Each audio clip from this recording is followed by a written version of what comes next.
With $347 in her bank account and a 4-year-old daughter whose preschool tuition was 2 weeks overdue, Amara Okonkwo was counting every penny until her next paycheck, until a chance seating mistake at an upscale restaurant placed her across from Kim Min-jun, a blind Korean Mafia heir celebrating his birthday alone, a man whose world of wealth and danger would soon become her only salvation. At 26, Amara balanced 2 cleaning jobs with the relentless demands of single motherhood in a city that seemed designed to crush people like her. She was practical, focused, and knew the value of every single dollar that passed through her hands. Her natural hair was pulled back in neat protective braids, and her warm brown eyes carried the kind of exhaustion that came from working double shifts while still falling behind on bills. She was driven by an uncompromising vision: her daughter Zuri in a good school, eventually nursing school for herself, and a life where she didn't have to choose between groceries and electricity. Right now, that vision felt impossibly far away. The expensive voucher her friend Blessing had pressed into her hands that morning felt wrong in her purse. "Just treat yourself for once," Blessing had insisted. "It expires tonight anyway. I can't use it." Amara had argued, had tried to refuse, but Blessing was stubborn and the voucher was already paid for, already going to waste if she didn't use it. So here she stood outside Silla, an exclusive Korean fusion restaurant in the city's wealthy district, feeling like an imposter in her best dress, the navy blue one she saved for job interviews, the fabric soft but clearly not designer, clearly not the kind of thing the other patrons wore as they glided past her into the warmth and golden light. She almost turned around 3 times before she finally pushed through the door. The interior took her breath away. Floor-to-ceiling windows overlooked the glittering cityscape, and the space was all clean lines and understated elegance, dark wood and soft lighting, the quiet murmur of wealth and refinement. Every table held people who belonged here, women in dresses that cost more than Amara's monthly rent, men in suits so perfectly tailored they seemed like second skins. She clutched her voucher and approached the hostess stand, a sleek marble podium where a young woman with an immaculate black dress and sharper cheekbones smiled professionally. "I have a reservation," Amara said, extending the voucher. "The name is Blessing Adeyemi." The hostess scanned the voucher, frowned slightly at her computer screen, then recovered her smile. "Of course. Right this way, please." Amara followed her through the maze of tables, aware of eyes tracking her progress, aware of how she didn't quite fit. The hostess stopped at a table near the windows, a small intimate setting with 2 chairs, and gestured for her to sit. Amara slid into the seat, grateful to stop feeling so exposed, and accepted the leather-bound menu with hands that wanted to tremble. It was only when the hostess walked away that Amara noticed the man already seated across from her. He sat with perfect stillness, a study in controlled composure. He was Korean, somewhere in his early 30s, with sharp features that seemed almost sculpted, high cheekbones, and a strong jawline.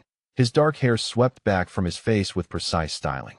He wore a black suit that was clearly bespoke, the kind of tailoring that whispered exclusivity, and dark designer sunglasses despite the soft interior lighting. A white cane rested against the edge of the table beside him, elegant and minimalist. He was blind. Amara's stomach dropped. "Oh my God, I'm so sorry," she said quickly, starting to rise. "I think there's been a mistake. The hostess seated me at your table. I didn't realize someone was already here." The man tilted his head slightly, as if orienting to her voice. "It's quite all right," he said, his English perfect, his voice low and calm with an underlying warmth that surprised her. "Please, stay. The company would be welcome." Amara hesitated, still half standing, uncertain. "I don't want to intrude. You were here first. I can ask for another table." "There are no other tables," he said simply. "The restaurant is fully booked. And honestly, I would prefer not to spend the evening alone. If you're comfortable, of course." She lowered herself back into the chair slowly, studying him. His expression was unreadable behind the dark glasses, but something in the set of his shoulders suggested loneliness rather than threat. "It's your birthday, isn't it?" she found herself asking, noticing the small reserved sign on the table that read Kim, party of 1. His mouth curved into a slight smile, the first real expression she'd seen. "It is. How did you know?" "The reservation card," Amara said. And I'm guessing people don't usually make solo reservations at places like this unless it's something significant. Do you mind if I ask where you're from, by the way? I love learning about different places and cultures. He seemed pleased by the question rather than put off. Seoul, originally. I've been in the States for several years now managing my family's business interests. And you? Nigeria, Amara said. Lagos, though I've been here since I was 12. My name is Amara, by the way. Amara Okonkwo. Kim Min-jun. He replied, inclining his head in a gesture that seemed both formal and genuine. It's a pleasure to meet you, Amara. The waiter appeared then, a young man in a crisp white shirt who addressed Min-jun with clear deference. Mr. Kim, shall I bring the wine you selected? Yes, Min-jun said. And please bring 2 glasses. As the waiter departed, Amara felt the pieces clicking together. The expensive suit, the reserved table, the waiter's careful respect, the way Min-jun carried himself with quiet authority despite his blindness. This wasn't just wealth. This was power. I should probably be honest, Amara said carefully. I can't really afford to split a bill at a place like this. My friend gave me a voucher, and I thought it was just for one person. If the wine is expensive, I should probably just stick to water. Min-jun's expression shifted, something like understanding crossing his features. The wine is my birthday gift to myself, he said. As is this dinner. I'm not asking you to pay for anything, Amara. I'm asking if you would do me the kindness of describing what you see, since I cannot see it myself, and perhaps share a meal with someone who would otherwise be dining alone. Would that be acceptable? There was something in his voice, a vulnerability beneath the control, that made Amara's automatic refusal die on her lips. She thought of how it felt to be alone, truly alone, on days that should be celebrations. She thought of her own birthdays since Zuri's father had left, the forced cheerfulness she wore for her daughter while feeling hollowed out inside. Okay, she said softly. Yes, I can do that. The smile that crossed Min-jun's face was genuine and unexpected in its warmth. Thank you. Then please, start with the restaurant. What does it look like? Amara took a breath and began to describe everything. The floor-to-ceiling windows with their view of the city lights spreading out like a carpet of stars. The darkwood tables with their pristine white linens. The soft golden glow from minimalist light fixtures that looked like abstract sculptures. The other diners, elegant and refined, speaking in quiet tones. The way the space felt both intimate and expansive, exclusive yet welcoming. Min-jun listened with absolute attention, his head tilted slightly toward her, and occasionally he would ask questions. What color are the light fixtures? How many tables can you see? Are the windows showing the city to the north or south? His questions were specific and intelligent, painting a picture in his mind through her eyes. The wine arrived, rich and red in crystal glasses that caught the light. Min-jun raised his glass in her general direction. To unexpected companions, he said. To birthdays that shouldn't be spent alone, Amara replied, touching her glass to his. They talked as the first course arrived, small plates of elegantly arranged food that Amara described in detail before tasting. Min-jun asked about her life, and she found herself being honest in a way she rarely was with strangers. She told him about Zuri, about working 2 cleaning jobs, about the nursing school applications she'd submitted 3 times and been rejected from each time because she couldn't afford the tuition up front. She didn't complain, simply stated facts, but she saw Min-jun's expression tighten with something that might have been anger on her behalf. In return, he told her about the car accident 3 years ago. The drunk driver who crossed the median. His parents dying on impact while he survived but lost his sight. Inheriting a business empire at 29 while still learning to navigate a world gone dark. The loneliness of being surrounded by people who wanted things from you but never really saw you as human. I'm sorry, Amara said quietly. For your parents. For all of it. Don't be, Min-jun replied. I survived. That's more than they got. But birthdays are difficult. Reminders of time passing, of celebrating another year when they didn't get any more years. It makes me maudlin, which is why I usually spend them alone. Well, Amara said, you're not alone tonight. And for what it's worth, I think they would want you to celebrate. To be happy. That's what I want for Zuri, anyway. Not for her to grieve me forever if something happens, but to live fully. Min-jun was quiet for a moment, then nodded. You're a good mother. I try to be. They were midway through the main course when two men in dark suits materialized beside the table. They were large, professional, and their eyes scanned the restaurant with the alertness of security personnel. One leaned down and murmured something in Korean near Min Jun's ear. Min Jun's expression didn't change, but Amara saw his hand tighten slightly on his wine glass. "Tell them it can wait until morning," he replied in English, his tone firm. "I'm not conducting business tonight." The man straightened, nodded, and both of them retreated to positions near the restaurant entrance where they could watch without hovering. Amara set down her fork carefully. "Those are bodyguards." "Yes. And you said your family business is what, exactly?" Min Jun was quiet for a long moment. "We handle security and protection services," he said finally, "for individuals and organizations who need discretion and effectiveness." "That's a very careful way of saying something," Amara observed. "It is. Should I be afraid right now?" "Are you?" Amara considered. She looked at this man who had been nothing but kind, who listened to her describe the world with genuine interest, who had shared his own grief and loneliness without pretense. "I should probably be scared," she admitted. "But you've been kind to me.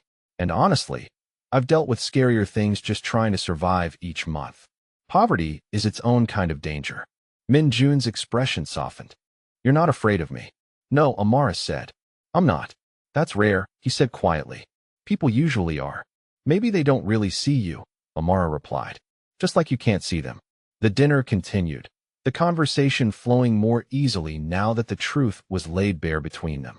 When the check arrived in its leather folder, Amara reflexively reached for her purse before remembering Min Jun's earlier statement. He signed the receipt with practiced ease, his signature bold despite not being able to see the paper. Outside, a sleek black car waited at the curb, the same men in dark suits standing beside it. Min Jun's hand found his cane with automatic precision as he stood, and Amara found herself moving to his side instinctively, not to guide him, but simply to walk beside him. "Can I offer you a ride home?" Min Jun asked. "It's late, and I would feel better knowing you arrived safely." Amara hesitated, pride and practicality warring inside her. "I can take the bus. I don't want to be any more trouble." "It's no trouble," Min Jun said. "And I'm asking for my own peace of mind, not out of pity." "Okay," Amara relented. "Thank you." As she slid into the back seat of the car, the leather soft and expensive beneath her, she gave the driver her address in the neighborhood 40 minutes away where rent was actually manageable. Min Jun settled beside her, and for the first few minutes they rode in comfortable silence. Then her phone rang. Amara glanced at the screen and her stomach clenched. The preschool director, calling at 9:30 on a Friday night. That was never good. "Hello," she answered, trying to keep her voice steady. "Ms. Okonkwo," the director's voice was apologetic but firm. "I'm sorry to call so late, but I needed to reach you before the weekend. Zuri's tuition is now 2 weeks overdue. The policy is clear. If we don't receive payment of $800 by Monday morning, we'll have to release her spot to the waiting list." "I understand," Amara said, her voice barely above a whisper. "I'll have it by Monday." She ended the call and stared at her phone, doing the math she'd already done 100 times. 347 in her account. Next paycheck not until Wednesday. No way to make up $453 in 2 days. Zuri would lose her spot. The only good preschool in their area, the one with the patient teachers and the curriculum that had Zuri reading already at 4 years old. Gone. "I couldn't help but overhear," Min Jun said carefully. "You need $800 by Monday." "It's fine," Amara said automatically. "I'll figure something out." "I have a proposition," Min Jun said. "I need someone who can describe my world to me. Someone I can trust to be my eyes in social situations, in business meetings, at functions where appearance and perception matter. Someone perceptive and honest. I would like to hire you as my personal assistant. $1,200 per week. You can bring Zuri with you during work hours if needed." Amara turned to stare at him. "That's not a job offer. That's pity." "It's not," Min Jun said firmly. "I genuinely need help. My current assistants are efficient, but they tell me what they think I want to hear. You tell me the truth. That's valuable. That's worth paying for." "I can't," Amara said. "I don't accept charity." "Then don't think of it as charity," Min Jun replied. "Think of it as employment. If you don't perform well, I'll terminate the arrangement. But I believe you will perform excellently, because you already have tonight." You described this entire evening in a way that made me feel like I could see it. Amara sat in silence as the car carried them through the city streets, her pride fighting with her desperation, her need to be independent warring with her need to keep her daughter in school, to keep food on the table, to maybe finally stop being so tired all the time. I need to think about it, she said finally. Of course, Minjun said. Here's my card. Call me when you've decided. He produced a business card from his jacket, his fingers finding it with practiced ease, and pressed it into her hand. The card was heavy stock, embossed letters she could feel even in the dim light of the car. The driver pulled up outside her apartment building, the modest structure looking even more worn and tired next to the luxury car. Amara stepped out onto the sidewalk, clutching the card in her hand. Thank you, she said. For dinner. For the company. For the kindness. Thank you, Minjun replied, and there was something in his voice that sounded like he genuinely meant it. I hope you call Amara. I meant what I said. I think you would be perfect for this. The car pulled away, leaving her standing in the familiar shadows of her neighborhood, a business card worth potentially everything pressed tight in her palm, and a decision that would change her entire life waiting for her answer. 3 days passed, and Amara didn't call. The business card sat on her kitchen counter, heavy and expensive, mocking her every time she walked past it. She wanted to call. God knew she wanted to. But every time she reached for her phone, her pride reared up like a physical wall. She wasn't a charity case. She wasn't some damsel who needed rescuing by a wealthy man, even if he was blind and lonely and had been kinder to her than anyone had been in years. She borrowed $200 from Blessing, promising to pay it back from her next check. She took an extra overnight shift at the office building downtown, scrubbing toilets at 3 in the morning while her neighbor watched Zuri. She sold her grandmother's gold bracelet, the one piece of jewelry she'd sworn never to part with, to a pawn shop for $150. By Sunday night, she had $640, still $160 short. The preschool director's words echoed in her head. By Monday morning, she had until 8 o'clock Monday morning to come up with $160 more, or Zuri lost her spot. The waiting list was 40 families deep. There would be no second chances. Monday morning arrived with cruel sunshine. Amara got Zuri dressed and fed, braided her daughter's hair into 2 puffs, and tried to keep her voice steady as she explained that today might be the last day at this school. Zuri's face crumpled with confusion and the beginning of tears, and Amara felt something break inside her chest. Her phone rang at 7:15. Unknown number.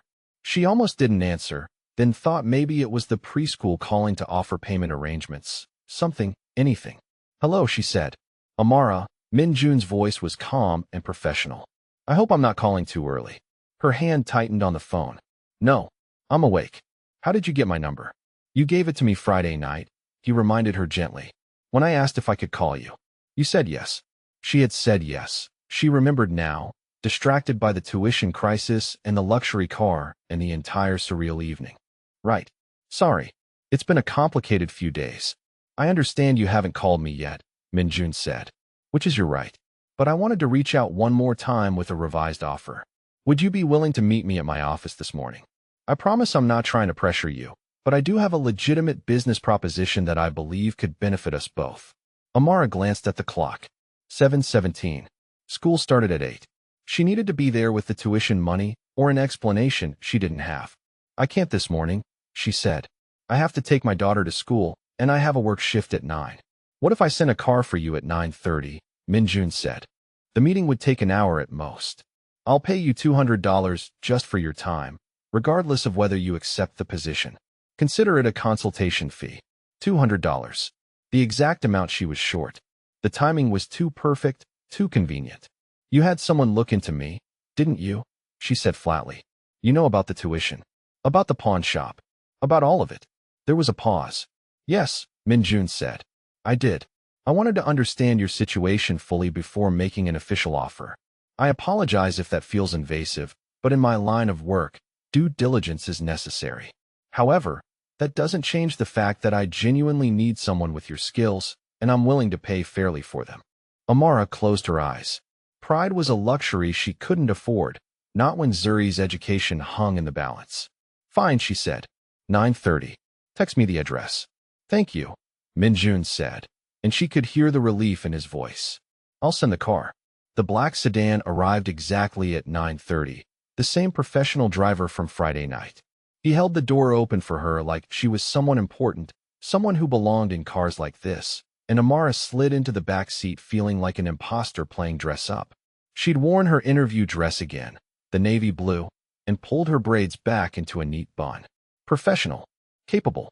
Not desperate, even though desperation was the only reason she was here. The Kim family headquarters was in the city's financial district, a gleaming tower of glass and steel that rose 40 stories into the morning sky. The lobby was all marble and modern art, security guards in suits at every entrance, the kind of money that didn't need to announce itself because everyone already knew. The receptionist expected her, directed her to a private elevator that required a keycard to access, and within moments, she was rising smoothly toward the top floor. The elevator opened directly into an office suite that took her breath away. Floor-to-ceiling windows offered a panoramic view of the entire city, the morning light streaming in and making everything glow. The space was minimalist but clearly expensive, dark wood furniture and leather seating, everything perfectly organized with clean lines and careful placement. She understood immediately why. Minjun needed to navigate this space by touch and memory. Everything had its exact place. Ms. Okonkwo, a woman's voice said. Amara turned to see a Korean woman in her 50s, elegant in a gray suit, approaching with a professional smile. I'm Gina Park, Mr. Kim's executive assistant.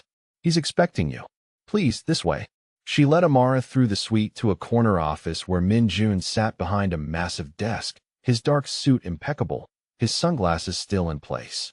He rose as she entered, his movements confident despite not seeing her, and gestured to the chairs across from his desk.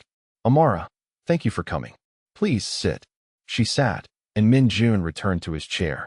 Gina remained standing near the door, and Amara realized this was a formal business meeting, not a personal conversation. The shift in dynamic was deliberate and clear. I want to present you with a job offer, Min Jun said without preamble. The position is personal assistant to me specifically. Your primary responsibilities would be to describe visual details I cannot see, accompany me to business functions and social events, help me navigate situations where appearance and perception matter, and manage my schedule from a visual perspective. The salary is $5,000 per month, paid bi-weekly. Health insurance is included, covering both you and any dependents.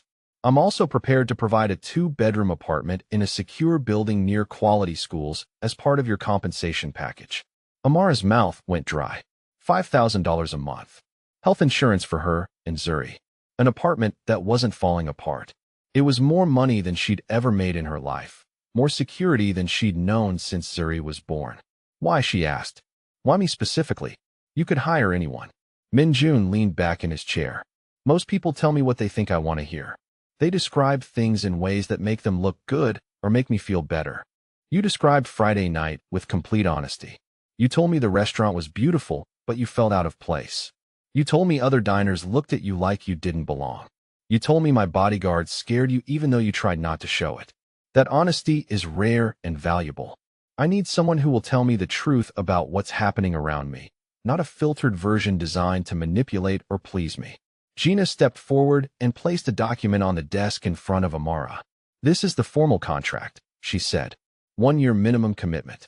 Confidentiality agreements regarding Mr. Kim's business and personal affairs. The terms Mr. Kim outline plus additional benefits, including educational assistance if you wish to pursue further training. Educational assistance, Amara repeated. You mean like nursing school? Exactly like nursing school, Minjun said. I believe in investing in my employees' development. A more educated assistant is a more valuable assistant. If you want to pursue nursing while working for me, we can arrange a schedule that accommodates both. Amara stared at the contract, the printed words blurring slightly. What's the catch? She asked. There's always a catch. What do you expect from me beyond the job description? Minjun's expression was serious. Loyalty and discretion. You'll see aspects of my business that are confidential. You'll meet people and hear conversations that must never leave this building. If you betray that trust, the consequences will be severe. The contract will be voided immediately, all benefits revoked, and legal action will be pursued. But if you honor the agreement, You'll find me a fair employer who takes care of the people who work for him. What kind of business exactly? Amara asked. You said security and protection. What does that actually mean? It means I operate in spaces where traditional law enforcement is ineffective or unwanted, Min-jun said. I provide protection to people who need it and handle problems that can't be solved through legal channels. My family has been doing this for 3 generations. It's lucrative and dangerous, and it requires absolute discretion. You're in the mafia, Amara said flatly. That's a crude term, but not entirely inaccurate, Min-jun acknowledged. Does that change your answer? Amara looked at the contract, at the numbers that could transform her entire life, at the man sitting across from her who had been nothing but honest about exactly what he was offering and what it would cost. She thought about Zuri losing her preschool spot, about nursing school applications she couldn't afford to complete, about working herself to exhaustion for poverty wages while watching her daughter grow up in a neighborhood where gunshots were normal and opportunity was rare. If I accept, she said slowly, and after the year is up, I want to leave, what happens? You're free to go with a letter of recommendation and a severance package equivalent to 3 months' salary, Min-jun said. I don't hold people prisoner, Amara. I'm offering employment, not ownership. And if I need to bring Zuri to work sometimes, there's a room adjacent to my office that we can convert to a child-friendly space, Min-jun said. She can do homework, play, whatever she needs. My schedule is flexible enough to accommodate. Amara picked up the pen Gina had placed beside the contract. Her hand trembled slightly. This is insane, she said. I met you 3 days ago. Sometimes the best opportunities come from unexpected places, Min-jun replied. I'm not asking you to marry me, Amara. I'm asking if you want a job that pays well and offers security. The rest is up to you. She thought about pride, about independence, about all the reasons she'd spent 3 days not calling him. Then she thought about Zuri's face that morning, confused and sad about losing school. She thought about the gold bracelet in the pawn shop, her grandmother's legacy sold for a fraction of its worth. She thought about being 26 years old and so tired, so endlessly tired of fighting alone. Amara signed the contract. Min-jun's expression shifted, something like relief crossing his features. Thank you, he said quietly. I think this will be beneficial for both of us. When can you start? Amara glanced at Gina, who was already pulling out her phone. I need to give notice at my current jobs, she said. 2 weeks is standard. I'll pay you for those 2 weeks regardless, Min-jun said. But I prefer if you could start Monday. I have a business dinner Thursday that I need you at, and it would be good to have a few days to train you on my schedule and expectations. Okay, Amara said, feeling unmoored, like the ground had shifted beneath her feet. Monday. Excellent, Min-jun said. Gina will handle the apartment arrangements and insurance paperwork. I've taken the liberty of having HR prepare in advance on your first paycheck. $2,000 should cover immediate expenses and help with the transition. Amara stared at him. You're giving me $2,000 right now. Consider it a signing bonus, Min-jun said. You needed $800 for preschool tuition, yes. The rest can help with moving costs or whatever else you need. How did you know the exact amount? Amara asked. I told you. I did my research, Min-jun replied. I know you were 160 short this morning. I know you pawned your grandmother's bracelet. I know you've been working yourself to exhaustion trying to make impossible math work. This isn't charity, Amara. This is ensuring my new employee can focus on her job rather than worrying about survival. Gina placed an envelope on the desk. $2,100 bills, crisp and new. Amara stared at it like it might disappear if she blinked. One more thing, Min-jun said. I'd like to meet Zuri. If she's going to be spending time in this office, I want to introduce myself properly. Would you be comfortable bringing her by this afternoon? Amara picked up the envelope, her hands shaking. Yes, she said. Yes, we can come back this afternoon. 4 o'clock, Min-jun said. Gina will arrange for the car to pick you up. The driver took her back to the preschool, where she walked into the director's office with $800 cash and the feeling that her entire life had just been rewritten in the span of an hour. The director counted the bills, marked Zuri's account current, and smiled with relief. We're so glad you were able to work it out, Ms. Okonkwo. Zuri is such a bright child. Amara picked up Zuri from her classroom and held her daughter tight, breathing in the familiar scent of her hair, feeling the weight of what she'd just agreed to settling over her shoulders like a physical thing. She'd just signed a contract with a mafia boss. She'd just agreed to enter a world of danger and secrecy. She'd just traded safety for security, morality for survival. But Zuri still had her school, and Amara finally had a way forward. At 4 o'clock, the black sedan arrived at their apartment building. Zuri's eyes went wide at the fancy car, and she bounced with excitement as Amara buckled her into the back seat. "Where are we going, Mama?" Zuri asked. "To meet my new boss," Amara said. "Remember how I told you Mama got a new job? We're going to his office." "Is he nice?" Zuri asked. "Yes," Amara said, surprising herself with how much she meant it. "I think he is." Minjun's office looked different in the afternoon light, warmer somehow. He stood when they entered, and Zuri pressed close to Amara's leg, suddenly shy in the presence of this tall stranger with dark glasses and a white cane. Minjun seemed to sense her hesitation. He lowered himself slowly until he was crouching at Zuri's level. "Hello," he said gently. "You must be Zuri. My name is Minjun. I'm a friend of your mother's." "Why are you wearing sunglasses inside?" Zuri asked with the blunt curiosity of a 4-year-old. "Because I can't see," Minjun explained. "I lost my sight in an accident. The sunglasses help other people feel more comfortable talking to me." Zuri processed this with the seriousness of a child encountering something new. "Can I touch your cane?" she asked. "Of course," Minjun said, extending it toward her. "This helps me know what's around me when I walk. It tells me if there are stairs or walls or furniture." Zuri ran her small fingers along the white cane, fascinated. "It's smooth," she said, "and it makes a clicking sound." "That's so I can hear how it sounds in different spaces," Minjun said. "Big rooms sound different than small rooms. Does that make sense?" Zuri nodded, then remembered he couldn't see. "Yes," she said. "That's smart." "Thank you," Minjun said. "I think you're smart too. Your mother tells me you're learning to read already." "I can read lots of words," Zuri announced proudly. "Mama reads me stories every night." "What's your favorite story?" Minjun asked, as Zuri launched into an enthusiastic description of her current favorite book. Amara watched this dangerous man listen with complete attention to her daughter's rambling explanation, his expression patient and genuine. He asked questions that showed he was really listening, not just humoring a child. He laughed at Zuri's jokes. He let her examine his cane and his watch and the braille labels on files on his desk. After 20 minutes, Zuri was completely comfortable, chattering away about school and her friends and the picture she'd drawn that day. Minjun listened to all of it with the same focused attention he'd given Amara at dinner, and something in Amara's chest loosened slightly. Maybe this would be okay. Maybe this strange arrangement with this dangerous blind man could actually work. Maybe she'd made the right choice after all. The first month passed in a blur of changes that felt like stepping into someone else's life. The apartment Minjun provided was in a building Amara had only ever walked past with envious glances, the kind of place with a doorman and security cameras and hallways that smelled like expensive candles instead of mildew and old cooking oil.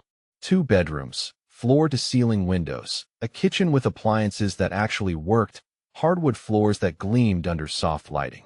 Zuri had her own room for the first time in her life, painted a soft lavender that made her squeal with delight, and the preschool was 3 blocks away in a neighborhood where children played outside without their mothers watching with constant vigilance. Amara started work on a Monday morning that felt surreal.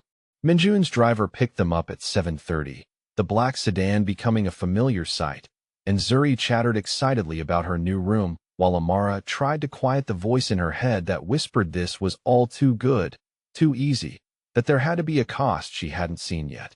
But the cost, she was learning, wasn't hidden or sinister. It was simply hard work.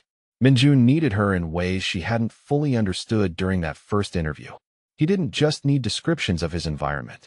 He needed her to be his tactical advantage in a world built on perception and power. In business meetings, she sat beside him and whispered constant observations. "The man across the table keeps touching his collar, nervous tell, probably lying about the shipping delays. The woman to your left is watching you with calculation. She's measuring whether you're weak." The lawyer just glanced at his associate with concern. Something in the contract worries him. Minjun absorbed every detail and used it with devastating precision. He would shift his approach mid-conversation based on her whispered intelligence, would press harder on someone she identified as nervous, would offer reassurance to someone she noted seemed trustworthy. Within 2 weeks, his associates started commenting on his uncanny ability to read people despite not seeing them. They didn't know it was Amara's eyes giving him that power. She learned to describe more than just what she saw. She learned to articulate the quality of light streaming through windows, the exact shade of someone's suit, the micro-expressions that flashed across faces too quickly for casual observation. She learned to read body language like a language itself, the slight lean that meant interest, the crossed arms that signaled defensiveness, the quick glance away that suggested dishonesty. Minjun taught her what to look for, and she became extraordinary at finding it. The work was intense, but never felt oppressive because Minjun treated her like a partner rather than an employee. He asked her opinion on decisions, valued her insight beyond just visual description, and when she made a suggestion that saved him from a bad investment, he gave her a $500 bonus without her even asking. "You saw what I couldn't," he said simply. "That has value." Zuri integrated into their routine with surprising ease. The corner of Minjun's office that had been converted for her had become her favorite place, a cozy nook with a small desk, shelves of books, and a soft rug where she could spread out her coloring books and toys. She would arrive after preschool and do her homework with quiet focus, occasionally interrupting to ask Amara or Minjun questions. Minjun never seemed bothered by the interruptions. He would pause whatever he was doing and listen with complete attention as Zuri explained a math problem or described a picture she'd drawn. One afternoon, Zuri brought him a drawing she'd made, a mess of colors and shapes that only made sense in a 4-year-old's imagination. She climbed up beside his desk chair and began describing it in earnest detail. "This is you," she said, pointing to a tall black shape. "And this is Mama. And this is me. And we're all together." Minjun asked her to describe the colors, the placement, the story behind each element. He listened like her crayon drawing was a masterpiece worthy of serious analysis, and when she finished, he told her it sounded beautiful and asked if she would make him another one. Zuri beamed and ran back to her corner, already planning the next creation.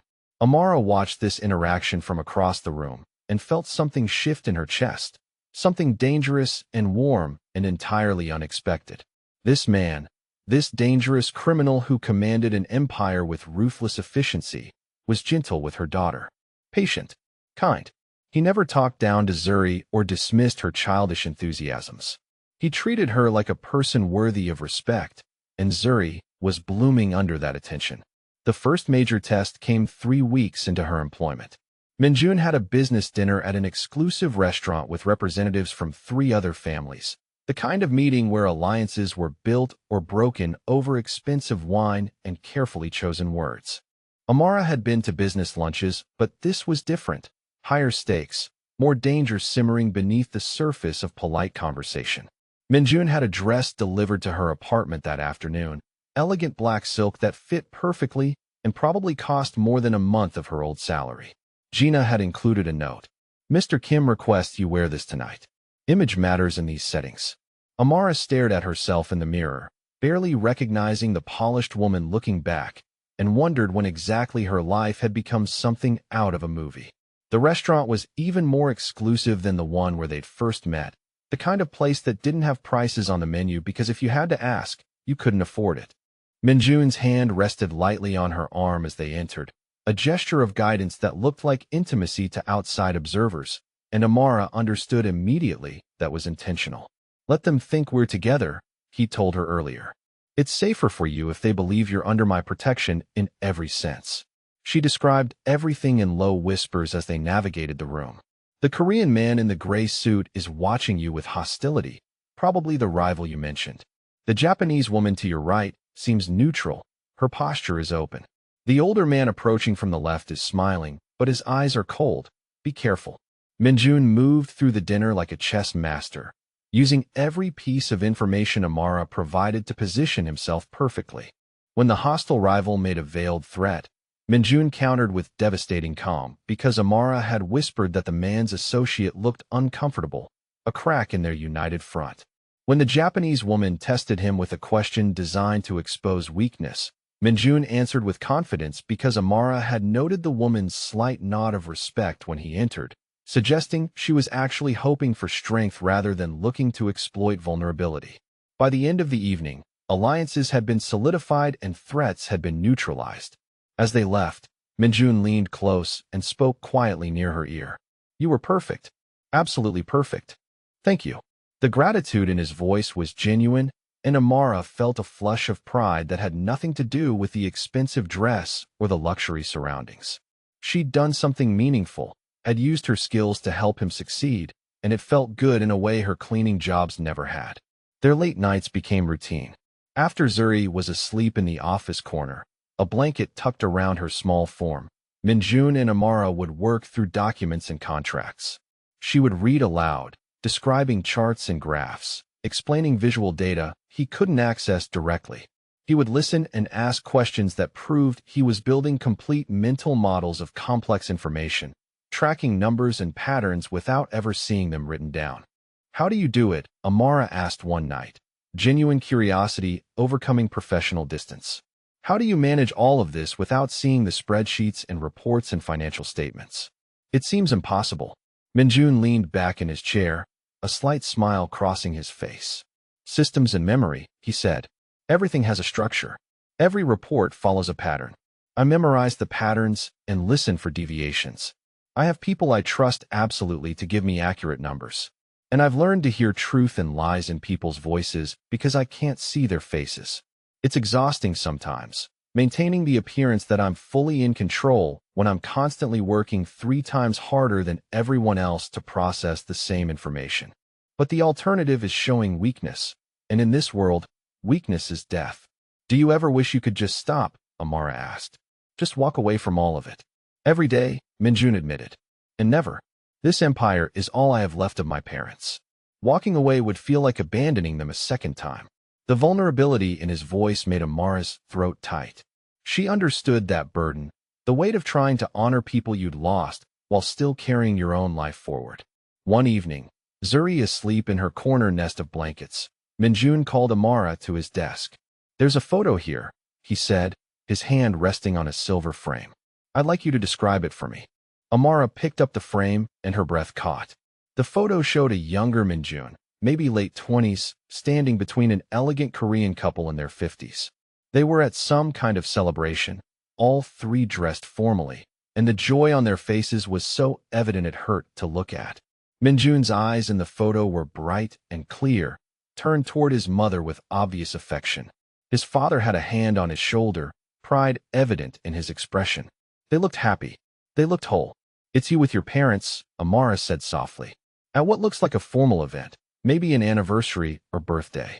Your mother is beautiful. She's wearing a deep red dress and her smile is radiant. Your father looks so proud of you. His hand is on your shoulder like he's anchoring himself to you. And you're looking at your mother like she's the most important person in the world. You all look so happy." Minjun was quiet for a long moment. "That was taken 2 weeks before the accident," he said finally. "My father's 60th birthday. The last photo of all of us together." "Tell me what happened," Amara said, "if you want to." And he did. The story came out in measured words, controlled emotion, but Amara could hear the pain beneath. The drunk driver who crossed the median on a rainy highway. The impact that killed both parents instantly, while Minjun survived with catastrophic injuries. Waking up in the hospital to darkness and the news that he was alone. Inheriting a criminal empire at 29 while still learning to navigate with a cane. Rivals who immediately tested him, who saw his blindness as weakness, who pushed and prodded to see if he would break. "I had to prove I was still dangerous," Minjun said. "Had to make examples that were harsh enough that no one would question my capability again. I became ruthless because mercy would have been seen as inability. And somewhere in all of that, I forgot what it felt like to be human instead of just powerful. Until you described that restaurant to me like you were painting it with words, and I remembered that the world could still be beautiful even if I couldn't see it." Amara's eyes stung. "I'm sorry," she said. "For your parents. For all of it." "Don't be sorry," Minjun said. "They lived fully and died together. That's more than most people get. But the loneliness is harder than the darkness sometimes. Being surrounded by people who all want something, who see me as a resource or a threat, but never as just a person. That's the real blindness." Amara understood that feeling more than she wanted to admit. She told him about Zuri's father, about the man who'd promised forever and then disappeared the moment the pregnancy test showed positive. About working herself to collapse, trying to prove she could do it alone. About the loneliness of being strong when what she really wanted was someone to lean on occasionally. What did you want to be? Minjun asked. Before life got in the way. A nurse, Amara said. I wanted to help people. Wanted to make a difference in small, tangible ways. But nursing school costs money I didn't have and time I couldn't spare, so I cleaned offices instead and tried not to think about what I'd given up. Minjun was quiet for several heartbeats. Then he straightened in his chair, and his voice took on the decisive tone he used when making business decisions. You're starting nursing school next semester, he said. I'll handle tuition and arrange your work schedule to accommodate classes. Consider it part of your compensation package. No, Amara protested immediately. That's too much. You're already paying me more than enough. I'm not asking, Minjun said firmly. I'm telling you, a better educated assistant is a better asset. This is an investment in my employees' development, not charity. You'll attend nursing school and you'll excel because you're brilliant and determined, and you deserve the chance to pursue what you're passionate about. This is non-negotiable. Amara felt tears prick her eyes. Why are you doing this? She whispered. Because you gave me back the world, Minjun said simply. The least I can do is give you back your dreams. She couldn't speak past the tightness in her throat, so she just nodded and let herself feel the weight of gratitude and something deeper, something that felt dangerously like affection blooming in her chest. They left the office near midnight, Amara carrying a sleeping Zuri while Minjun navigated with his cane. The car was waiting at the curb, but as they crossed the plaza, Amara noticed a man standing in the shadows across the street. Something about his posture was wrong. Too still, too focused. Her skin prickled with instinctive warning. Minjun, she said quietly, urgency threading through her voice. Man across the street, gray jacket, watching us. Something feels off. Minjun's expression went cold and hard in an instant.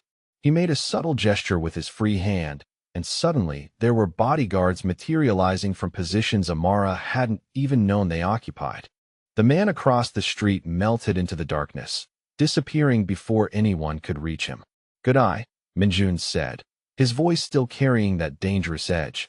Get in the car. As they drove away, Minjun made several phone calls in rapid Korean, his tone clipped and commanding. When he finally ended the calls, he turned toward where Amara sat. I'm doubling your security detail, he said. And Zuri's preschool will have additional guards starting tomorrow. Someone is watching us, and until I know who and why, I'm taking no chances. Is this because of me?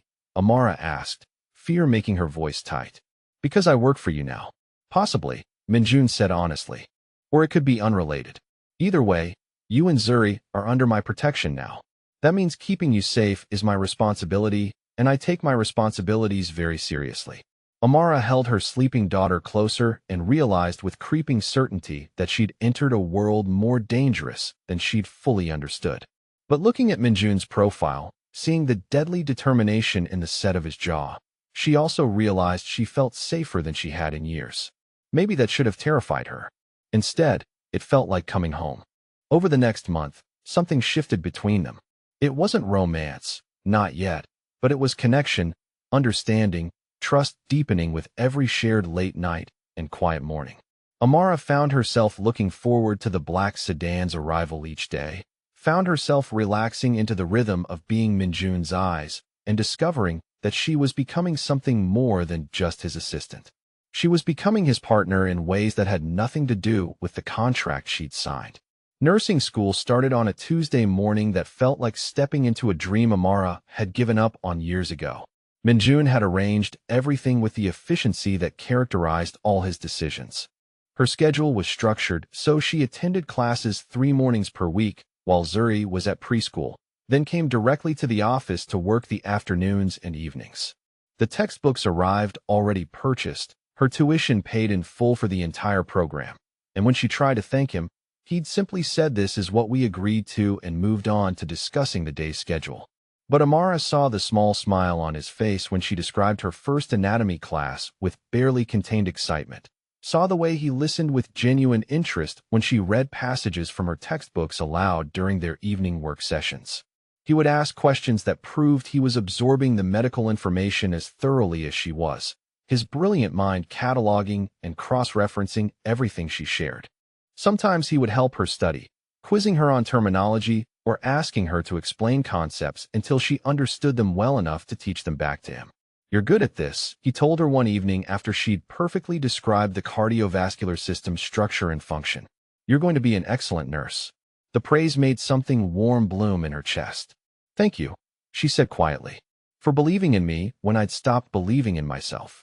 "I only see what's already there," Minjun replied. "You were always capable, Amara. You just needed someone to remove the obstacles." Their mornings developed a comfortable intimacy. Minjun would arrive at her apartment building at 7:15 precisely, and Amara and Zuri would be waiting in the lobby.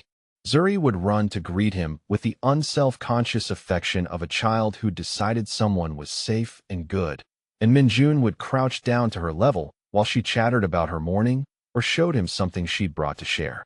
He never seemed impatient with her rambling explanations, never dismissed her the way adults often did with children. He listened like her 4-year-old observations about the world mattered, and Zuri adored him for it. In the car, Amara would describe the morning to him. "The sky is overcast today. Looks like rain later. Traffic is heavy on 5th Avenue. There's a street musician on the corner playing violin, and people are actually stopping to listen." Minjun would absorb every detail, occasionally asking follow-up questions, building his mental map of the world through her observations. Sometimes his hand would rest on the seat between them, and Amara found herself hyper-aware of that proximity, of how easy it would be to close the small distance. She didn't. Not yet. The professional boundaries felt important even as they blurred. The business side of their relationship continued to flourish. Amara had become indispensable in ways that went beyond just describing what she saw. She had learned to read the subtle dynamics in every room they entered, could identify power structures and hidden tensions with remarkable accuracy. In meetings, she would whisper observations that gave Minjun tactical advantages his rivals couldn't understand. "The man in the blue suit keeps glancing at the woman by the window. They're together even though they're pretending not to be. The lawyer just shifted his weight when you mentioned the property deal. He knows something he's not saying. The accountant relaxed when you brought up quarterly projections. The numbers must be good." Minjun used every piece of intelligence with surgical precision, and his business thrived. Associates started commenting that he seemed to have eyes everywhere, that nothing escaped his notice. They didn't know his secret weapon was a nursing student from Nigeria who saw everything and forgot nothing. One afternoon, after a particularly tense negotiation that had gone in Minjun's favor entirely, because Amara had identified which rival was bluffing and which was genuinely prepared to walk away, he called her into his private office. She found him standing by the windows, his face turned toward the glass even though he couldn't see the view beyond. "You saved me $500,000 today," he said without preamble. "The Harrison deal would have fallen through if you hadn't noticed Marcus was nervous about the timeline rather than the terms. Adjusting our offer based on that observation made the difference." "I just told you what I saw," Amara said. Minjun turned toward her voice. "You told me what everyone else missed. That has value far beyond your salary. I'm giving you a bonus, $10,000. You earned it." Amara's breath caught. $10,000. That was more money than she'd ever had at once in her entire life. "Minjun, that's too much." "It's exactly right," he said firmly. "I value competence and loyalty, and you've demonstrated both consistently. Accept the bonus, Amara. Buy yourself something that isn't practical for once. Or save it. Or do whatever you want with it because it's yours." She felt tears prick her eyes. "Thank you," she whispered. Minjun moved toward her, his steps confident in the familiar space of his office, and stopped just close enough that she could feel the warmth radiating from him. "Thank you," he said quietly, "for seeing what I cannot. For being someone I can trust absolutely in a world where trust is the rarest commodity." The moment stretched between them, weighted with something neither of them was quite ready to name. Amara's heart hammered against her ribs, and she was suddenly intensely aware of how close he was, of the clean scent of his expensive cologne, of the way his dark hair caught the afternoon light. She wondered if he could hear her pulse racing, if his other senses compensated for sight so completely that he knew exactly how he affected her. Zuri's voice broke the moment. "Mama, look what I drew." They stepped apart smoothly, and Amara went to examine Zuri's latest creation, grateful for the interruption and mourning it in equal measure. That evening, after Zuri had fallen asleep in her corner nest, Minjun asked Amara to stay late. "There's something I need to tell you," he said, his tone serious enough to make anxiety spike in her chest. They sat in the leather chairs by his office windows, the city lights glittering below them like a carpet of stars. Minjun held a glass of whiskey but didn't drink from it, his fingers turning the crystal tumbler in slow circles. "The man watching us last month," he began. "We've identified him. He's connected to a rival organization that's been testing my territory, looking for weaknesses. They've apparently decided that you and Zuri represent a vulnerability they can exploit." Amara's blood ran cold. "Are we in danger?" "Not immediate danger," Minjun said carefully. "But the threat is real. They're watching to see how I respond, measuring whether I'll prioritize protecting you over other strategic concerns. It's a test of sorts. And if you fail the test," Amara asked, her voice barely above a whisper. "I won't," Minjun said flatly. "But I need you to understand what's happening. You and Zuri entered my world when you signed that contract, and in this world, the people close to me become targets. I've increased security, but I can't eliminate the risk entirely without eliminating the source." "What does that mean?" Amara asked, though she thought she already knew. "It means I'm going to handle the situation," Minjun said. "Permanently. But I wanted you to know beforehand, because when I do handle it, there will be violence. There will be consequences. And you deserve to make an informed choice about whether you want to stay in this world or whether I should help you and Zuri disappear somewhere safe." Amara stared at him, at this man who was offering her an escape even though she could hear in his voice that he didn't want her to leave. "Where would we go?" she asked. "You said they're watching us. How far would we have to run?" "Far," Minjun admitted. "New city, new identities, new lives. I have the resources to make it happen, to set you up somewhere they'll never find you. But you'd have to leave everything behind. Your nursing program, your friends, the life you've built here. And you," Amara said before she could stop herself. Minjun's hand tightened on his glass. "Yes, and me." She thought about the past 2 months, about how her life had transformed from desperate struggle to something resembling security and purpose. She thought about Zuri laughing with Minjun, about nursing school finally within reach, about the strange domestic comfort that had developed between the three of them. She thought about Minjun's rare smiles when Zuri described her drawings, about the way he listened to Amara's descriptions like she was giving him the world itself, about the growing warmth in her chest every time she saw him. "I don't want to run," she said quietly. "I don't want to give up everything we've built." "Then you need to understand what staying means," Minjun said, his voice hard. "It means accepting that I operate in darkness, that I do things that would horrify most people, that I eliminate threats with finality and without mercy because in my world, hesitation is death. Can you accept that?" Amara thought about the man across from her, about the gentleness he showed Zuri and the deadly precision with which he conducted business. She thought about the bodyguards who materialized like shadows, about the deference everyone showed him, about the careful way he never quite explained what handling situations permanently meant. She wasn't naive. She knew exactly what kind of man he was.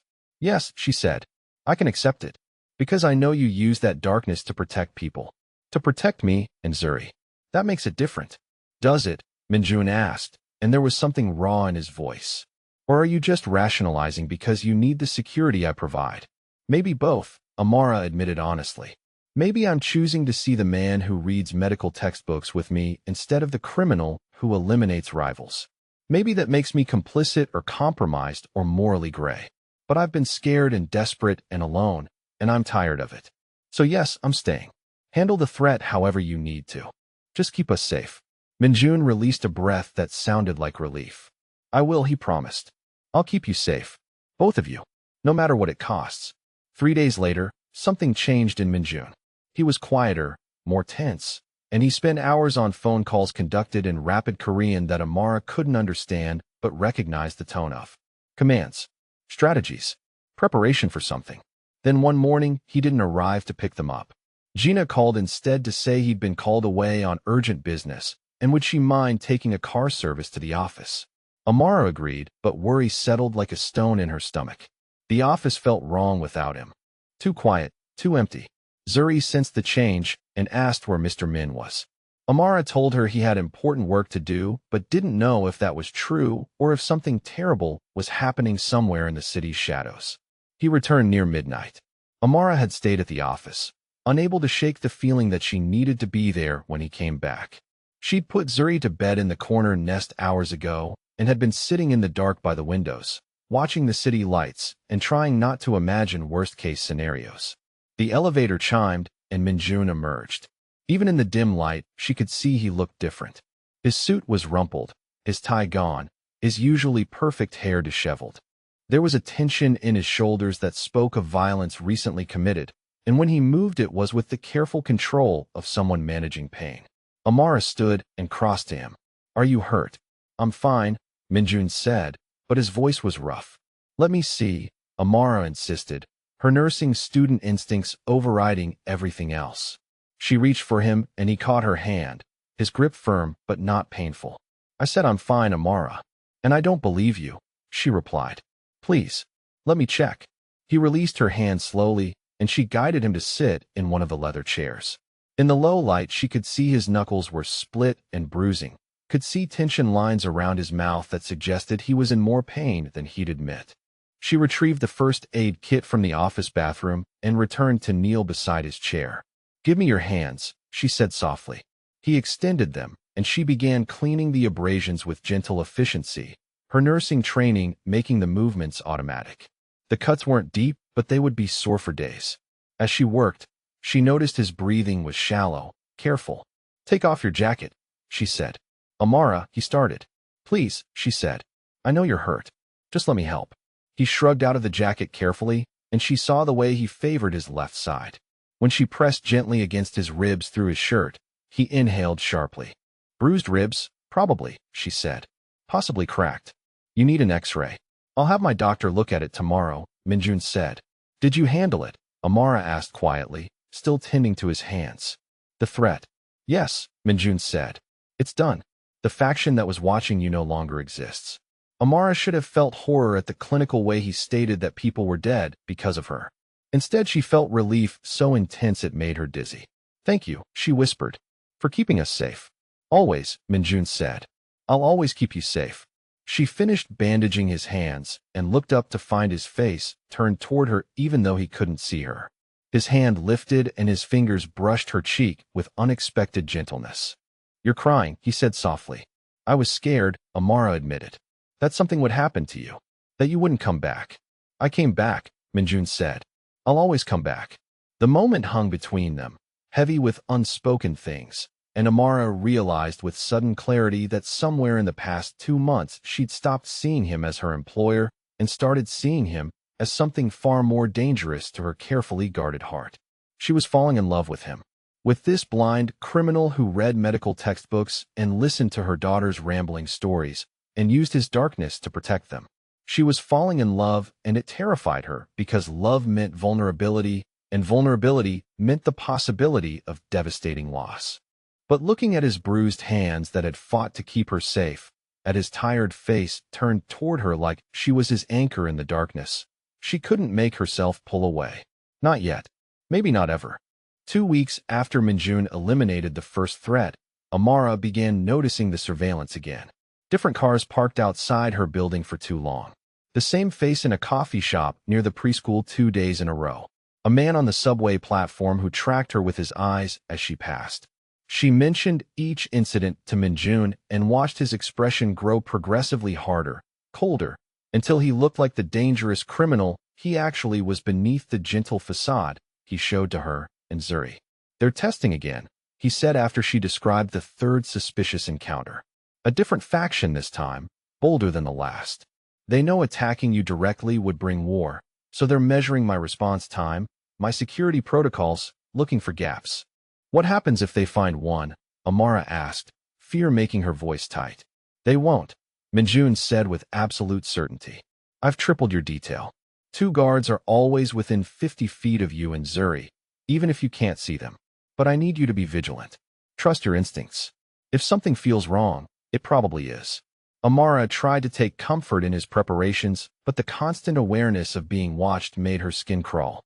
She found herself checking over her shoulder constantly, second-guessing every interaction, seeing threats in innocent faces. The security that had felt protective now felt like a cage, and she hated how fear had invaded the life she'd finally started to build. The incident happened on a Thursday afternoon. Amara was picking up Zuri from preschool, the same routine they'd followed for months, standing with the other parents in the designated pickup area while children streamed out of the building with backpacks and artwork.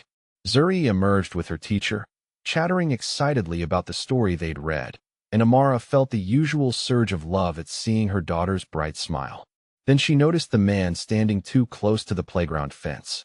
He was tall, wearing a gray jacket despite the warm afternoon, and his eyes weren't on his phone or the children playing. They were fixed on Zuri with laser focus. Something about his posture was wrong, predatory, and Amara's entire body went cold with instinctive recognition of danger. She moved quickly, positioning herself between the man and her daughter, her hand finding Zuri's small one and gripping tight. The bodyguard Minjun had assigned materialized beside her, a solid presence in a dark suit, his hand moving toward his jacket in a gesture Amara recognized meant weapon. The man at the fence moved too, faster than seemed possible, closing the distance in 3 long strides. He reached toward Zuri with one hand, while his mouth formed words that made Amara's blood freeze. "I'm a friend of your daddy's, sweetheart. He sent me to pick you up." Zuri didn't have a daddy, not one who would ever send anyone to pick her up, and the lie was so transparent and terrifying that Amara reacted on pure maternal instinct. She yanked Zuri behind her and screamed, "Get away from her." Security. The bodyguard moved with brutal efficiency, stepping between Amara and the threat while speaking rapidly into a concealed microphone. The man in gray backed up, hands raised in a gesture of innocence that his eyes contradicted, and then he was running, disappearing around the corner before anyone could stop him. Amara's legs gave out. She sank to the sidewalk, pulling Zuri tight against her chest, her whole body shaking with terror and adrenaline. They tried to take her baby. Someone had tried to take Zuri right in front of her, and if she hadn't noticed, if that instinct hadn't fired, if the bodyguard hadn't been there. The bodyguard was on his phone, speaking in clipped Korean, and Amara heard Minjun's name repeated several times with urgency. Within minutes, 2 more security personnel arrived, and then a black SUV, and then Minjun himself, moving with his cane but faster than Amara had ever seen him move, his face a mask of cold fury that made him look like a stranger. "Where is she?" he demanded, and the bodyguard guided him to where Amara sat on the sidewalk, still clutching Zuri. Minjun crouched down, his hands reaching for them both, and the fury on his face cracked into something raw and terrified. "Are you hurt? Either of you? Did he touch you?" "No," Amara managed, her voice shaking. "We're okay. He tried to grab her, but we stopped him." Minjun's jaw clenched so hard Amara could see the muscle jump. His hand found Zuri's head, gentle despite the violence radiating from every other part of him, and he stroked her hair with trembling fingers. "You're safe now," he murmured. "I promise you're safe." To the bodyguard, his voice went deadly quiet. "Find him. Find everyone associated with him. I want names, addresses, and photographs within the hour." "Yes, sir," the bodyguard replied and moved away to make calls. Minjun turned back to Amara. "You're both coming home with me. Right now? My penthouse has security that makes Fort Knox look accessible. You'll stay there until I've eliminated this threat completely and permanently." Amara wanted to argue, wanted to assert some independence, but she was too scared and too shaken. She just nodded and let Minjun help her to her feet, while another guard gently lifted Zuri, who had gone quiet and clingy in the way traumatized children did. The drive to Minjun's penthouse felt surreal. Zuri sat in Amara's lap instead of her car seat, face buried against Amara's neck, and Minjun sat rigid beside them, one hand resting on Amara's knee in a gesture that felt possessive and protective in equal measure. He was on his phone for most of the drive, issuing commands in Korean that Amara didn't need to understand to recognize as orders for violence. The penthouse was everything Amara expected from a wealthy crime lord. 40th floor, floor-to-ceiling windows with views that stretched for miles, minimalist luxury with dark wood and leather and art that probably cost more than most houses. But what struck her most was how organized it was, how every piece of furniture was precisely placed, how there were subtle markers everywhere that would help a blind person navigate. Raised strips on the floor marking pathways. different textures on walls indicating different rooms. Everything designed for Minjun's needs. "This is your room," Minjun said, guiding them to a guest suite that was larger than Amara's entire apartment. "Zuri can sleep with you, or there's another bedroom connected. The door's locked from inside and my security team monitors every entrance 24/7. No one gets in without my authorization." "How long?" Amara asked. "How long do we stay here?" "Until it's done," Minjun said grimly. "However long that takes." After Zuri was settled in the massive bedroom with a pile of toys that Minjun's assistant had apparently ordered delivered within the hour, Amara found Minjun standing by the windows in his living room. His face turned toward glass he couldn't see through, his hands clenched into fists at his sides. "Talk to me," she said quietly. He didn't turn. "They tried to take her," he said, and his voice was raw. "They tried to take a 4-year-old child to get to me. To prove I was weak. To test if I would prioritize her safety over strategic advantage." "And will you?" Amara asked. Minjun turned toward her voice. "Yes," he said flatly, which is exactly the weakness they were looking for. "But I don't care. I'll burn their entire organization to ash before I let them touch either of you again." Amara moved closer, drawn by the pain beneath his fury. "This is my fault," she said. "I brought this into your life." "No," Minjun said sharply. "This is their fault. They chose to threaten innocence. They chose to target a child. That's on them, not you." "We could leave," Amara said, even though the words hurt. "We could disappear like you offered before. Then you wouldn't have this vulnerability." Minjun's hand shot out and caught her arm, not hard but firm, pulling her close enough that she could feel the heat of his body. "I don't want you to leave," he said, his voice fierce. "I want you here. You and Zuri, you've become." He stopped, seeming to struggle for words. "You've become everything," he finished quietly. "The only light in a world that's been dark for 3 years. Not because I can't see, but because I forgot how to feel anything but anger and ambition. You reminded me what it's like to be human." Amara's eyes filled with tears. "I'm scared," she whispered. "Not of you. For you. For what you're about to do to protect us. For what it might cost you." "I've already paid every cost that matters," Minjun said. "When I lost my parents, when I lost my sight, I lost the parts of me that cared about collateral damage or moral complexity. All I have left is protecting what's mine. And you're mine, Amara. You and Zuri. That's not negotiable." The possessiveness should have frightened her. Instead it felt like safety, like certainty, like someone finally standing between her and the world's cruelty. She leaned into him and felt his arms come around her, solid and sure, and let herself believe that maybe they really would be okay. That night, after Zuri fell asleep, Minjun made phone calls that Amara could hear through the penthouse walls. His voice was cold, methodical, terrifying in its calm precision. He was orchestrating something, moving pieces on a board Amara couldn't see, and she understood that people were going to die because they'd threatened what he valued. She should have felt horror. She should have been appalled by her own acceptance. Instead, she felt grimly satisfied that there would be consequences, that the men who tried to take her baby would pay for it. Maybe that made her as dark as him. Maybe loving a monster made you monstrous too. She was too tired to care. Dawn was filtering through the windows when Minjun finally emerged from his office. Amara had stayed awake, curled on the leather sofa, unable to sleep while he was working. He looked exhausted, his usually perfect appearance rumpled, but there was satisfaction in the set of his shoulders. "It's done," he said simply. Amara stood and crossed to him. "What's done?" "The organization that threatened you no longer exists," Minjun said. "Their leadership has been eliminated. Their assets have been absorbed or destroyed. Their foot soldiers have scattered. By noon, every criminal organization in the city will know that touching you or Zuri means death." Amara should have asked questions. How many people died? What methods were used? How much blood was on his hands now? But she didn't want the details. She just wanted the certainty that her daughter was safe. "Thank you," she said. Minjun's hand found her face, his fingers tracing her features with the delicate precision of someone reading Braille. "I was terrified," he admitted quietly. "When I got the call about the school, when I thought I might be too late, that they might have taken her. I've faced guns and knives and rivals who wanted me dead, but I've never been as scared as I was this afternoon." "You got there in time," Amara said. "We're safe because of you." "I need to tell you something," Minjun said. "And I need you to hear it, even though the timing is terrible and you might not feel the same way." I'm in love with you, Amara. Somewhere between you describing that restaurant and you caring for my bruised hands and watching you with your daughter, I fell completely in love with you. You make me want to be better than I am. You make me want to build something beyond this empire of violence. You make me feel seen in ways that have nothing to do with sight. Amara's breath caught. Her heart was hammering so hard she was sure he could hear it. I love you too, she whispered. I've been falling for weeks and trying not to because it seemed impossible.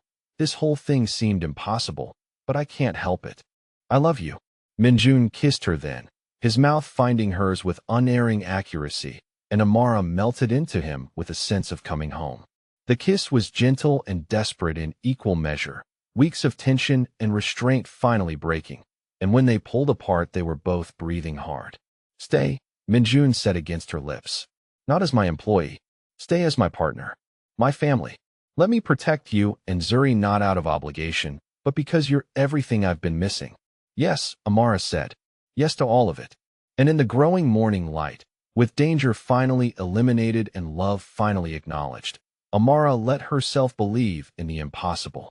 That a struggling single mother and a blind mafia boss could build something real. That darkness and light could coexist. That sometimes the most dangerous man in the city could also be the safest place to land. 3 days after the threat was eliminated, life returned to something resembling routine, but everything had changed. Amara and Zuri remained at Minjun's penthouse, and nobody suggested they leave. Their belongings arrived in carefully packed boxes, their apartment lease terminated with quiet efficiency, and suddenly the fortress on the 40th floor wasn't temporary shelter, but home. The domesticity that developed felt surreal and perfect in equal measure. Mornings began with Zuri climbing into Amara's bed at dawn, whispering that she wanted to wake up Mr. Min to show him her new drawing. Amara would pad barefoot to Minjun's room, knock softly, and find him already awake because he'd told her once that sleep came harder when he had things to protect. He would dress in one of his perfect suits and meet them in the kitchen where Zuri would describe her artwork in elaborate detail while he listened with coffee in hand and complete attention on his face. Amara started nursing school in earnest, and the rhythm of classes and studying integrated seamlessly into their lives. She would attend lectures in the morning, then return to the penthouse where Minjun worked from his home office. She'd study at the dining table while Zuri played quietly nearby, and Minjun would emerge periodically to quiz her on medical terminology or ask her to explain concepts until she understood them thoroughly enough to teach them back. You're going to ace your exams, he told her one afternoon after she'd perfectly explained the endocrine system's hormone regulation. Your professors don't stand a chance. The praise made her glow. I have a good study partner, she said. Their evenings fell into comfortable patterns. Zuri would take her bath and put on pajamas, then insist that Mr. Min read her a bedtime story even though he couldn't see the words. Amara would hand him a Braille children's book from the collection that had mysteriously appeared on Zuri's new bookshelf, and Minjun would read with dramatic voices and patient answers to Zuri's endless questions. Watching this dangerous man be gentle with her daughter never stopped making Amara's heart squeeze with love. After Zuri was asleep, Amara and Minjun would sit together on the leather sofa overlooking the city lights. Sometimes they talked about nothing important, just sharing the small details of their days. Sometimes they sat in comfortable silence, Minjun's hand holding hers, both of them simply existing in the peace they'd found. And sometimes Minjun would pull her close and kiss her with the kind of reverence that made her feel cherished and desired in ways she'd never experienced before. One evening, Zuri asked a question that changed everything. Mama, why did you meet Mr. Min? She asked while they were having dinner together at the massive dining table that Minjun had insisted they use as a family. Amara exchanged a glance with Minjun even though he couldn't see it. It was his birthday, she explained. He was having dinner alone, and I ended up at his table by accident. We became friends. Zuri's eyes went wide with horror. He was alone on his birthday. That's so sad. It was sad, Minjun agreed gently. But meeting your mother made it the best birthday I've had in years. Zuri processed this with the seriousness of a 4-year-old encountering injustice. We have to celebrate your birthday properly, she announced. With a party and a cake and everything. When is your birthday, Mr. Min? It was 3 months ago, Minjun said, amusement coloring his voice. When your mother and I met. Then we'll have a late birthday party, Zuri declared with absolute certainty. I'm going to plan it. Amara started to suggest they didn't need to make a big deal of it, but Minjun's expression had softened into something that looked almost vulnerable. I would like that very much, he said to Zuri. Thank you for thinking of me. Over the next few days, Zuri planned Minjun's birthday celebration with intense focus. She drew invitations on construction paper. She insisted on making a cake from a box mix, which resulted in a lopsided creation covered in too much frosting and sprinkles. She made decorations from colored paper and tape, hanging them around the living room with Amara's help. She practiced singing Happy Birthday until she could get through it without forgetting words. Minjun pretended not to know what was happening, even though Zuri's loud whispers and barely contained excitement made secrecy impossible. He arranged his schedule to be home early on the chosen Saturday, and when Zuri led him into the living room with her small hand in his expression was pure joy.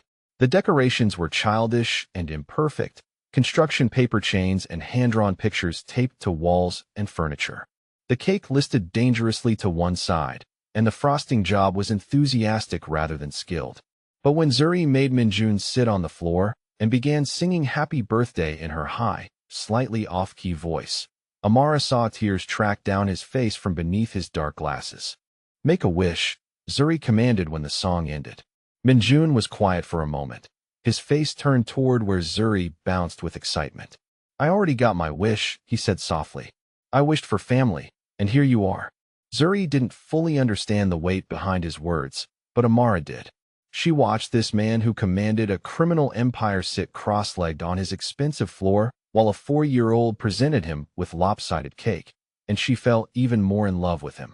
After Zuri was asleep that night, exhausted from party excitement, Amara found Minjun standing by the windows as he often did, his face turned toward the city he couldn't see but commanded nonetheless.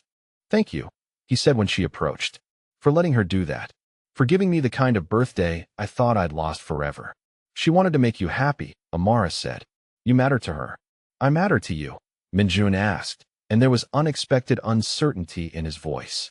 Amara moved to stand in front of him, close enough that he could feel her presence. You matter to me more than I know how to explain, she said. You've given me and Zuri everything.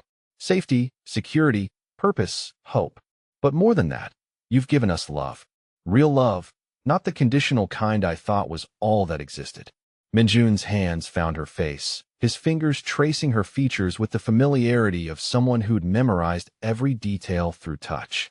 I was terrified when they tried to take her, he said quietly. I realized that if something happened to either of you, if I lost you, nothing else would matter. Not the empire, not the power, not any of it. You and Zuri, you've become my entire world. We love you too, Amara whispered. Both of us. Completely. Minjun pulled her closer, his forehead resting against hers. I need to tell you something, and I need you to really hear it. You're mine, Amara. Not as my employee or my responsibility, but as my partner, my family, mine in every way that matters. I'm never letting you go. The possessiveness in his voice should have frightened her. Instead, it felt like the safest declaration anyone had ever made. And you're mine, she said back. Broken pieces, darkness, and all. I choose all of it. He kissed her then, deep and claiming, and Amara responded with equal fervor. When they finally pulled apart, both breathing hard, Minjun kept her close. Marry me, he said. Amara's breath caught. What? Marry me, Minjun repeated. I want you as my wife, not just my partner. I want to adopt Zuri legally, give her my name and my protection in every official capacity. I want to build a life with you that's more than just surviving, more than just protecting each other from threats. I want family dinners and birthday parties and watching Zuri grow up together. I want to support you through nursing school and be there when you graduate. I want to wake up every morning knowing you're mine and I'm yours. Marry me, Amara. Tears were streaming down her face. Yes, she said. Yes, absolutely yes. Minjun reached into his pocket and produced a small velvet box. He opened it with practiced ease and held it toward her. I had this made 2 weeks ago, he said. I was just waiting for the right moment. Tell me what it looks like. Amara stared at the ring nestled in black velvet. It was perfect. A simple platinum band with a single brilliant diamond, elegant and timeless rather than ostentatious. The diamond caught the city lights and threw rainbow patterns across the box. "It's beautiful," she whispered. "Simple and perfect and exactly right. Like you," Minjun said. "Will you put it on?" She slid the ring onto her finger, and it fit perfectly, because of course he'd somehow gotten her size exactly right. He was Minjun. He didn't do anything halfway. "I have plans," he said, pulling her back into his arms. "I'm stepping back from the dangerous operations, letting my lieutenants handle enforcement and violence while I focus on the legitimate businesses.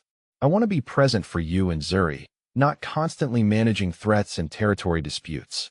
I want to be a father to her, a real father who's there for school events and bedtime stories and teaching her to navigate the world." "What about your empire?" Amara asked. "The empire exists to protect what matters," Minjun said.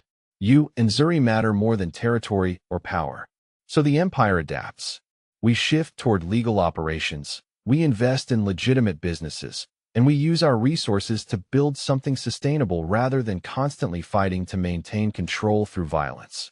It'll take time, but I'm committed to it." Amara thought about the man she'd met 3 months ago, dining alone on his birthday, isolated by his blindness and his power. She thought about how far they'd both come, how much they'd built together. "What about nursing school?" she asked. "When I graduate and start working." "Then you'll work," Minjun said simply. "I want you to pursue your dreams, Amara. I'll arrange my schedule around yours. We'll hire help if we need it.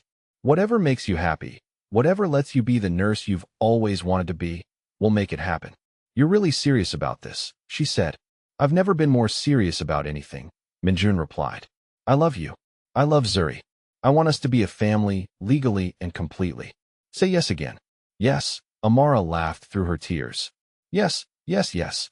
They were married 3 weeks later in a small private ceremony at the penthouse. Zuri served as flower girl, taking her job with solemn importance as she scattered petals along the makeshift aisle. Minjun's closest associates attended, along with Blessing and a few other friends Amara had maintained from her previous life. The officiant was a judge who owed Minjun favors and asked no questions about the speed of the proceedings. Amara wore an elegant ivory dress that Minjun had commissioned, the silk flowing around her like water. When she reached his side and took his hands, she described everything to him in a whisper. "I'm wearing ivory silk that catches the light." Zuri is grinning so wide I think her face might split. "Your associates are watching with approval. The city is spread out below us like a carpet of stars.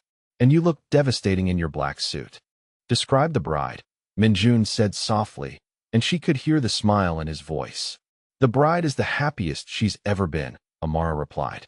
"She's looking at the man she loves and thinking about how impossible this all seemed 3 months ago.